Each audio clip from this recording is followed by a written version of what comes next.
بسم اللہ الرحمن الرحیم. کلیات منطق میں جو انہوں نے پہلا درس، آپ چھوٹی کتاب میں پہلا درس تو میرے خیال میں وہ مقدمے میں ہوگا نا.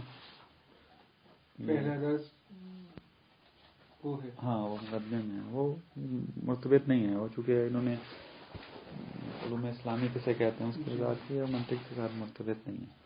دوسرے درس سے مسئلہ جو ہے وہ شروع ہوتا ہے.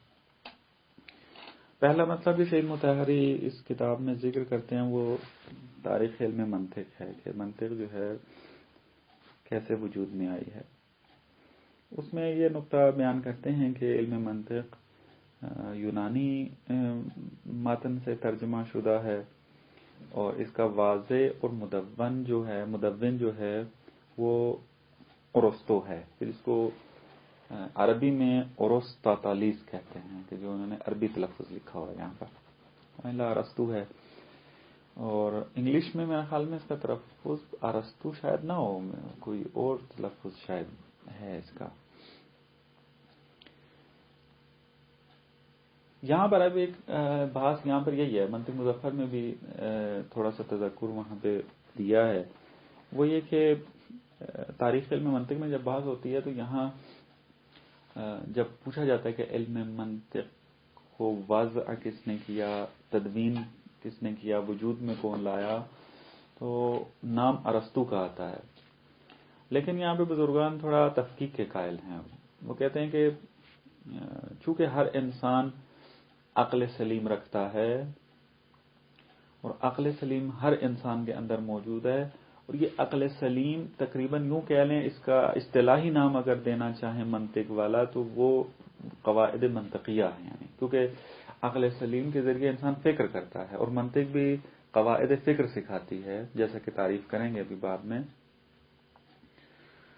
تو منطق کو پھر دو نام دیے ہیں، ایک منطق تکوینی ہے اور ایک منطق تدوینی ہے. منطق تکوینی اس منطق کہتے ہیں کہ انسان جس کو فطرتاً استعمال کرتا ہے. آپ دیکھ لیں کہ ہر انسان جو بھی فعل انجام دیتا ہے حتماً وہ منطق کے قاعدوں سے استفادہ کرتا ہے، پہلا انسان وہ فعل انجام ہی نہ دے پاتا. مثلا جیسے مثال لے لیتے ہیں اس میں آگے کہ آپ اگر پیاسے ہیں اور پانی پیتے ہیں تو آپ خواہ نخواہ قیاس سے استفادہ کر رہے ہیں. مثلا آپ کہتے ہیں کہ میں پیاسا ہوں، مجھے پانی چاہیے، ٹھیک ہے، اور آپ جب کہتے ہیں کہ جس کو پانی چاہیے ہوتا ہے وہ حتماً حرکت کرے، بس پیاسے کو کیا کرنا چاہیے، حرکت کرنی چاہیے. مثلا اس طریقے سے پھر آپ اٹھتے ہیں اور پانی کی طرف چلے جاتے ہیں.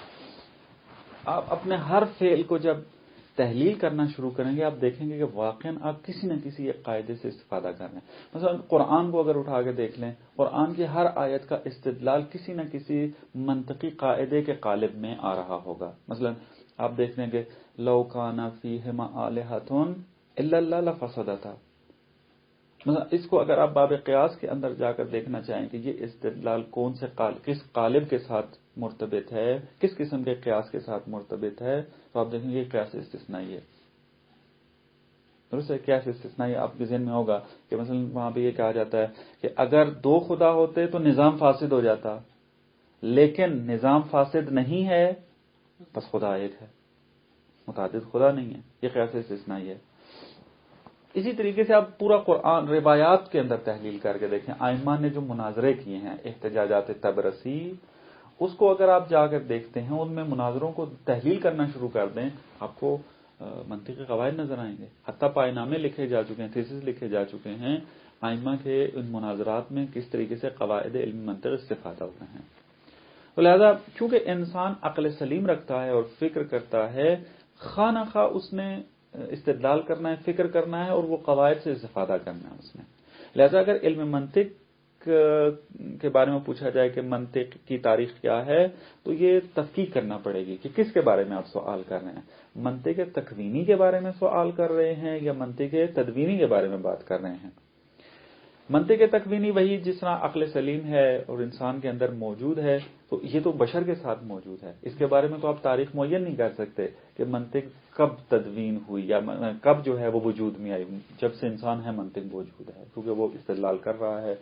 الفاظ اس میں استعمال کرتے ہیں. لہذا منطق تکوینی کے اعتبار سے آپ تاریخ معین نہیں کر سکتے. ہاں بات یہاں پر آتی ہے کہ یہ جب کتابی شکل میں کب آئی، یہ آپ سوال کا حق رکھتے ہیں، آپ پوچھ سکتے ہیں کہ اس کو کتابی شکل میں آنا علم منطق کا، اس کو کہتے ہیں کہ یہ منطق تدوینی ہے. تدوین یعنی وہی لکھنے کے معنی میں ہے. اس کے بارے میں پھر جو علماء تاریخ ہیں وہ متفق ہیں اس بات میں کہ سب سے پہلے جس نے منظم طور پر اور تمام منطقی قواعد کو کتاب میں لے کر آیا وہ ارسطو ہے. تو یہ تکوینی اور تدوینی کی یہ جو تقسیم بندی ہے آپ نے کی ہے، شہید نے ذکر کیا؟ شہید نے ذکر نہیں کی. شہید نے چونکہ یہاں پہ تذکر دیا ہے، اس یہاں پہ علم منطق از متون یونانی ترجمے شدہ واضح و مدون این علم ارسطاطالیس یونانی است. واضح و مدون اس کا ارسطو ہے یہاں پر. تو اس میں پھر آپ دوسری کتابوں میں جب رجوع کریں گے تو یہ تحقیق کہیں نہ کہیں آپ کو ملے گی. تو ضروری ہے کہ یہ جان لے کہ منطق جو ہے دو نگاہ سے دیکھی جا سکتی ہے تاریخ کے اعتبار سے. تو لہذا یہاں جو شہید مطہری ذکر کر رہے ہیں کہ علم منطق کا جو مدون ہے وہ ارسطو ہے، وہ منطق تدوینی کے اعتبار سے کہہ رہے ہیں. والا اگر شہید مطہری سے پوچھا جاتا کہ انسان فکر کب سے کر رہا ہے یا مثلا منطق کے قواعد کو استعمال کب سے کر رہا ہے، تو حتماً یہ جواب دیتے کہ انسان جب سے ہے منطق کے قواعد سے استفادہ کر رہا ہے. تو لہذا یہ مطلب یہاں پر ذکر کرنا جو ہے وہ ضروری تھا. پھر جب یہ مامون کے دور میں جب ترجمے کا بازار گرم ہوا اور مامون نے ترجمہ کروانا شروع کیا مختلف علوم کا یونانی، تو ان میں سے ایک علم جو ترجمہ ہوا منطق کا وہ منطق کا ترجمہ تھا. اور سب سے پہلے جس نے یونانی زبان سے عربی میں اس کو ترجمہ کیا ہے اس کا نام حنین ابن اسحاق ہے. حنین ابن اسحاق کے ترجمے کے بارے میں شہید مطہری فرماتے ہیں کہ یہ جو بندے یونانی ترجمے سے زبان سے آگاہ ہیں اور عربی سے بھی آگاہ ہیں، دونوں زبانیں جن کو آتی ہیں، انہوں نے جب مقایسہ کیا کہ علم منطق کی جو ترجمے کیے گئے ہیں مختلف، اس میں دیکھیں کہ بہتر کس کا ہے، تو اس میں کہتے ہیں محققین یہ کہتے ہیں حنین ابن اسحاق کا ترجمہ دقیق تر ہے. اور یہ آج کل ملتا بھی ہے، یعنی بازار میں چھپا ہوا ہے. اور حنین ابن اسحاق جو ہے وہ بہت ہی پرانے یعنی ائمہ کے قریب کے زمانے کے موجود ہے، اس میں اس نے یہ کام کیا تھا. اور یہ ایک حتمن جو ہے میرے خیال میں شاید آغا شیروانی نے بھی اس کی طرف اشارہ نہ کیا ہو، انہوں نے شہید مطہری نے یہاں پہ اشارہ نہیں کیا، وہ یہ کہ منطق کو ارسطو نے تدوین کیوں کیا ضرورت پیش آئی جب انسان تکوینی طور پہ منطق سے استفادہ کر رہا ہے، جیسے مثالیں دی ہیں آپ کو. اور اسی طریقے سے ہر انسان جب فکر کرتا ہے اور منطق جب نہیں تھی تب بھی وہ فکر کر رہا تھا اور صحیح نتائج پر پہنچ بھی رہا تھا، تو پھر کیا ضرورت پڑی اس کو ارسطو کو آ کے اس کو کتابی شکل میں دیں اور پھر اس کو جو ہے وہ رسمن تدریسن پڑھا جائے اور پھر اس کے اوپر کام کیا جائے. ضرورت نہیں ہے. ضرورت تو اس چیز کی ہوتی ہے جو ہمارے اندر نہ ہو، پھر ہم نے اس کا حاصل کرنا ہو. لیکن خود اعتراف کرتے ہیں علماء منطق کہ منطق انسان کی فطرت میں شامل ہے، تو کیوں اس کو تدوین کیا؟ اس کا جواب یہ دیتے ہیں کہ سقراط و افلاطون کے زمانے میں ایک گروہ وجود میں آیا تھا جن کو سوفسطائی کہتے ہیں. اس کو میں نے بدایا اور کے درس میں تفصیل سے ذکر کیا سوفسطائی کسے کہتے ہیں. بہرحال خلاصہ کلام اس کا یہ ہے کہ سوفسطائی آج کل کے وکیل کو آپ ذہن میں رکھیں، وہ اس قسم کے بندے تھے. لوگ اپنی مشکلات کو حل کرانے کے لیے ان کے پاس جایا کرتے تھے. سوفسطائی کہتے ہیں جو دانش مند تھا، سوفسطائی دانش مند کو کہتے تھے. یہ مشکلات کرتے تھے لوگوں کی حل. مثلا عدالت میں اگر کیس کرنا تھا، کسی نے زمین پہ قبضہ کر لیا، کوئی مشکل پیش آ گئی، تو یہ ان کی کیس کو لڑا کرتے تھے. اب جب انہوں نے پیسے لے کر کام کرنا شروع کیا اور پھر پیسے لینے کے لیے جب انہوں نے یہ کام شروع کیا تو اب اگر جھوٹا انسان آتا تو اس کا بھی کیس جیت جاتے تھے، سچا انسان آتا اس کا بھی کیس جیت جاتے تھے. چونکہ مفکر انسان تھے، انہوں نے پھر آہستہ آہستہ یہ سوچنا شروع کر دیا کہ واقعیت نام کی کوئی چیز ہے بھی یا نہیں. کیونکہ اگر واقعیت نام کی کوئی چیز ہوتی تو سچ جھوٹ کیسے بن رہا ہے، پھر جھوٹ کے سچ کیسے بن رہا ہے؟ ایسا نہیں ہونا چاہیے تھا. یہ جو جھوٹ کو ہم سچ بنا رہے ہیں، سچ کو جھوٹ بنا رہے ہیں، اس کا مطلب واقعیت نام کی کوئی چیز نہیں ہے. واقعیت وہی ہے جو ہم سوچتے ہیں. ایت اللہ مصباح نے بھی اس کو آموزی فلسفہ کے اندر ذکر کیا ہے ایک لطیفے کے ساتھ اس مطلب کو. لطیفہ انہوں نے یہ ذکر کیا کہ ایک شخص جو ہے اس نے جھوٹ بولا، گلی میں کھڑا ہوا تھا، لوگوں کو کہتا ہے کہ آپ فلانے نمبر گلی میں جاؤ، وہاں پر جو ہے نا شیرینی تقسیم ہو رہی ہے، حلوہ تقسیم ہو رہا ہے. تو لوگ جو شوقین تھے، مثلا آپ شیعہ مثال لینا چاہیں، مثلا آقا مصباح کے لطیفے کو چھوڑے اپنی شیعہ مثال اگر لینا چاہیں وہ تطبیق ہو جائے گی.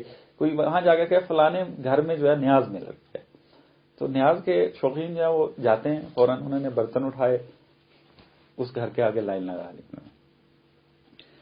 تو دیکھتے ہی دیکھتے لوگوں نے دیکھا کہ یہاں کوئی نہ کوئی چیز مل رہی ہے. جیسے تبن دیکھا جاتا ہے، جب ایک لائن لگی ہوتی ہے انسان دیکھتا ہے کہ نیاز مل رہی ہے، اگلا بندہ لائن میں لگ جاتا ہے، لائن لمبی ہو جاتی ہے.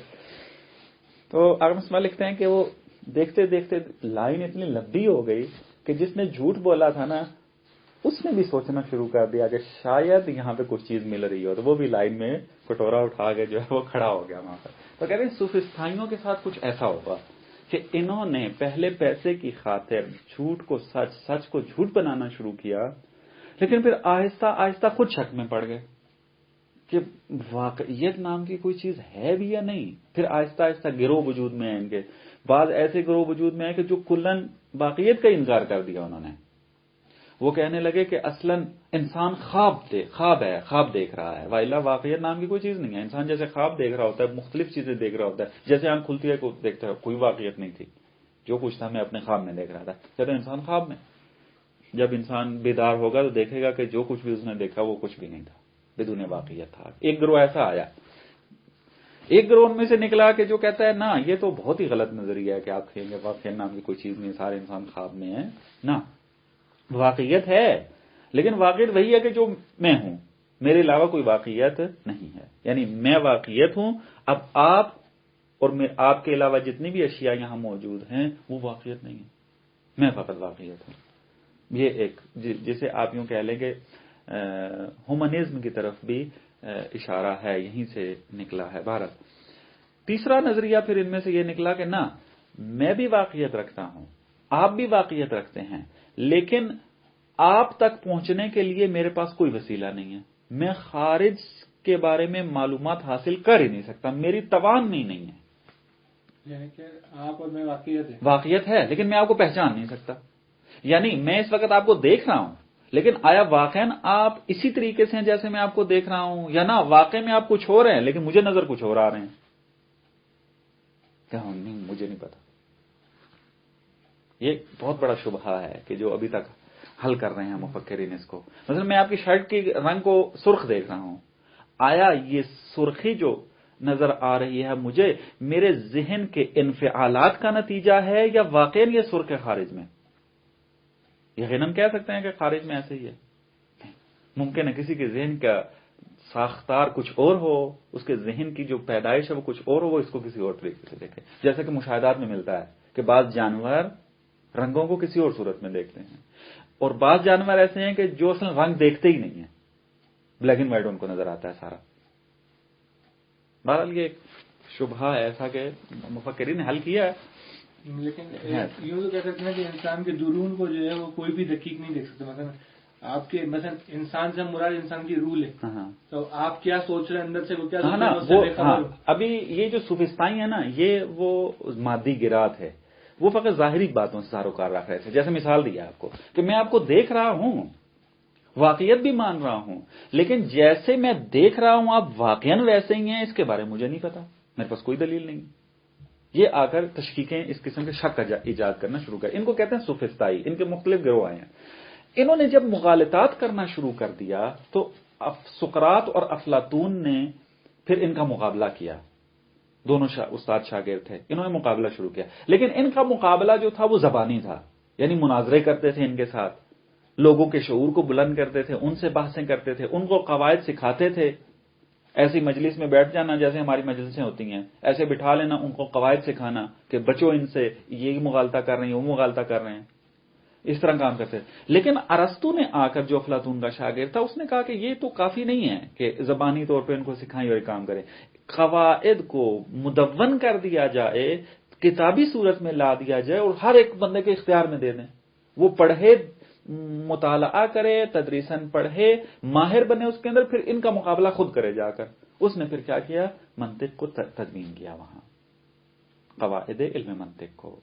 یہ سبب بنا کہ ارسطو نے منطق تکوینی کو منطق تدوینی میں بدلا تھا.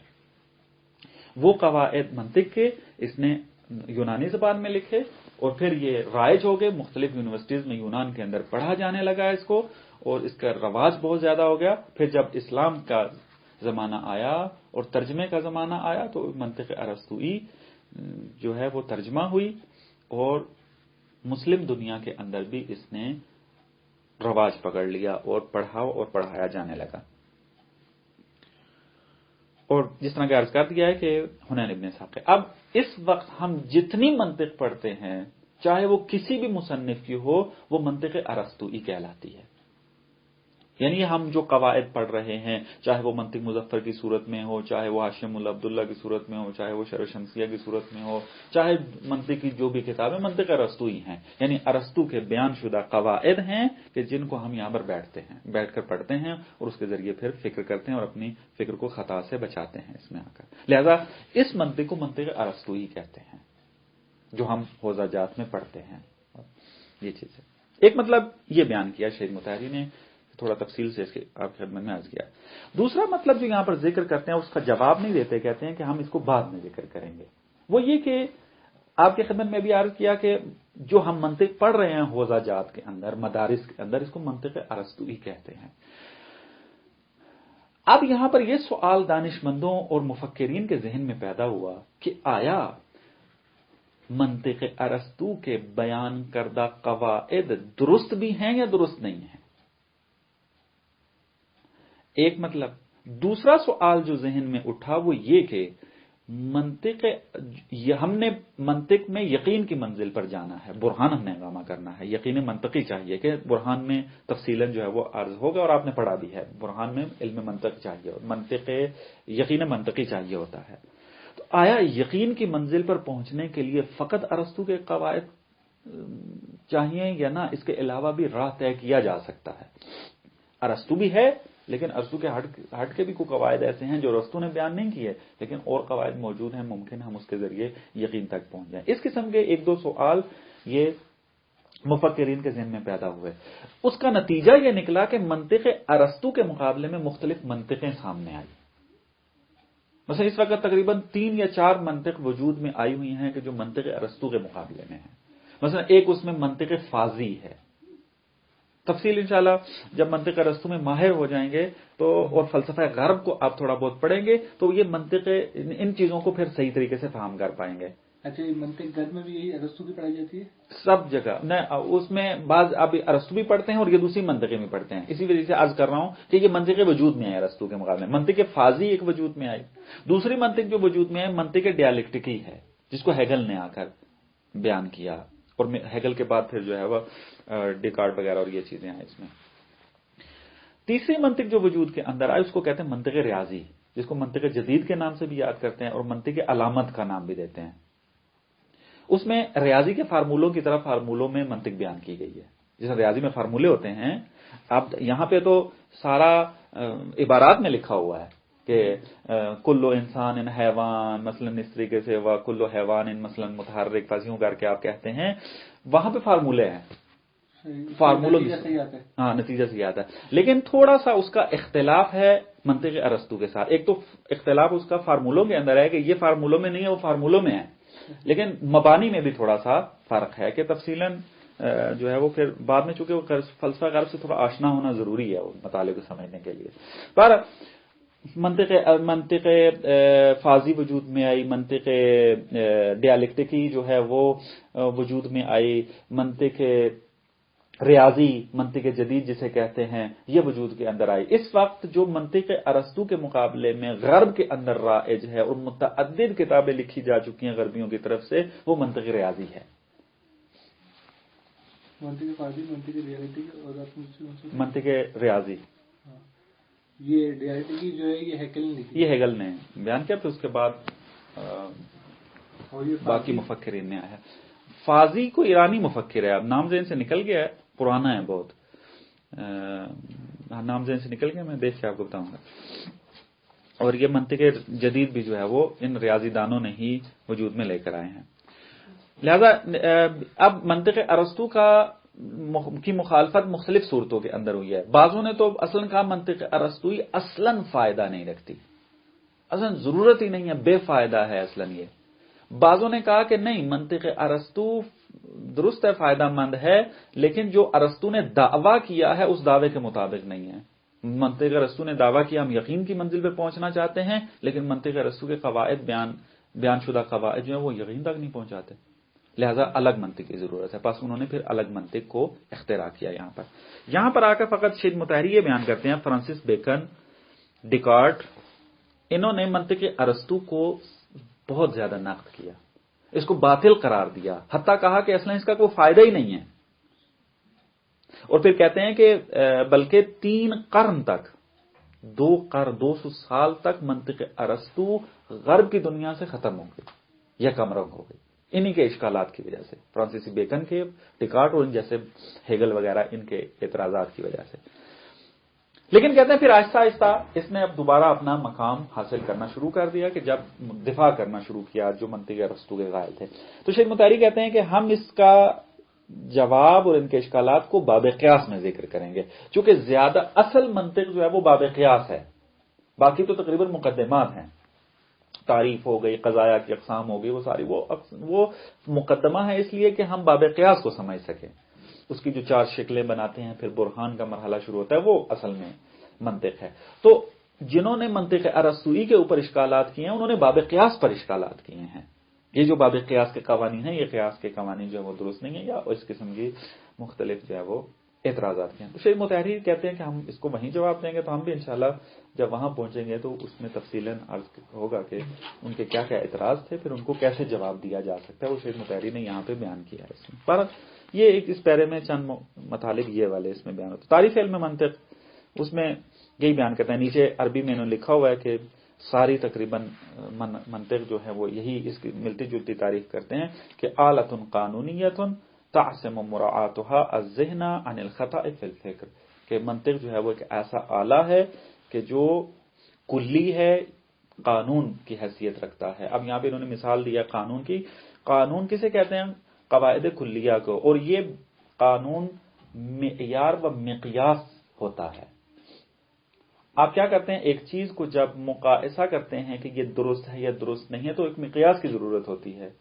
مثلا جیسے مثال دی شیخ مطہری نے متن کے اندر کہ اگر کوئی مستری مکان بنانا چاہتا ہے اور دیوار کھڑی کرنی ہے اس نے، تو وہ دیوار کھڑی کرنے کے لیے، وہ دیکھنے کے لیے کہ آیا یہ دیوار سیدھی کھڑی ہو رہی ہے یا ٹیڑھی ہے، تو ایک پیمانے سے استفادہ کرتا ہے، ایک معیار و مقیاس سے استفادہ کرتا ہے، جس کو شاقول کہتے ہیں. کہتے ہیں کہ اس کو قانون کہتے ہیں. درست ہے. تو کہتے ہیں کہ یہ جو علم منطق کے قواعد کو قانون کہا جا رہا ہے، یہ آلۃ قانونیہ ہے. اس کی وجہ یہ ہے کہ کوئی معیار واقع ہوتے ہیں قواعد علم منطق، کہ آپ مقیاس قرار دیتے ہیں اور اپنی فکر کو اس کے ساتھ مقایسہ کرتے ہیں کہ اگر وہ ان قواعد کے مطابق ہوئی آپ کی فکر تو کہیں گے کہ میرا نتیجہ بھی ٹھیک ہے، اگر وہ قواعد کے مطابق نہ ہوئی تو آپ کہیں گے کہ نتیجہ درست نہیں ہے. تو اس وجہ سے اس کو قانون کی تعبیر کی ہے، آلۃ قانونی ہے، کہ یہ قانون ہے. اور پھر اگر اس کو مراعات کی جائے، اس کو صحیح طریقے سے لاگو کیا جائے تو یہ انسان کو فکری خطا سے بچاتی ہے. یہ مطلب انہوں نے بیان کیا. فائدہ علم منطق کہتے ہیں اسی میں واضح ہو جاتا ہے کہ انسان نے چونکہ فکر کرنی ہے اور فکر کے اندر خطا ممکن ہے، تو خطا کو کیسے روکے وہ منطق اس کو بتائے گی کہ کیسے رکنا ہے اس میں آ کر. تو شیخ مطہری ایک مطلب کو یہاں پر بیان کرتے ہیں کہ اس کو بعد میں دیکھتے ہیں پھر، تاکہ دوسرے درس کے ساتھ اس کو ملا لیں گے. دوسرا درس بھی تھوڑا سا دقت طلب ہے، اس کے بعد پھر مطالب کچھ آسان ہے. وہ یہ کہ فکر کی پھر کیا تعریف ہے. فکر کو ہم پہچانیں تو فائدہ علم منطق بھی ہمارے لیے جو ہے وہ واضح ہو جائے گا. یہ پھر تھوڑا تفصیل طلب ہے اس میں، اور دوسرا درس بھی اس کے ساتھ کل ملا کے انشاءاللہ یہ ہمارے کل 2 درس ختم ہو جائیں گے. اس کے بعد پھر باتیں کچھ آسان ہیں، وہ آپ نے بھی پڑھی ہوئی ہیں، اس کو تیزی سے آگے بیان کر لیں گے.